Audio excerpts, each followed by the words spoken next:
माफ करना प्रिंसेस, तुम्हें जगा दिया। बॉस आ रहे हैं।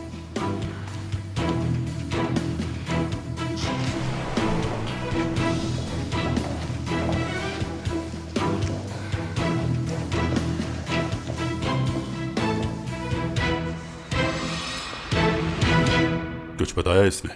ये आपसे बात करना चाहती है।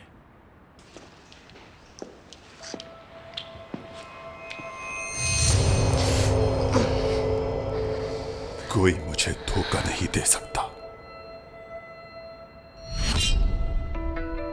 माल कहां है? लोग तुम्हें बूढ़ा भेड़िया कहते हैं ना।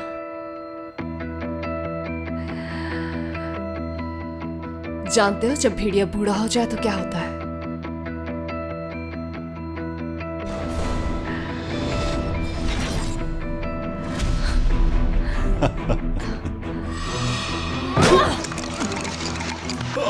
जंगल के कुत्ते भी हंसते हैं उस पे। मार दो इससे।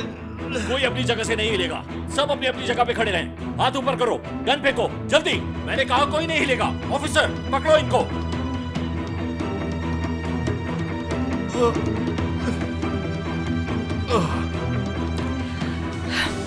तो तुम पुलिस के लिए काम करती हो, धोखेबाज। कुछ देर इंतजार तो कर लेती हमारा। अगर वो बाल ना खींचता तो जरूर करती मैं।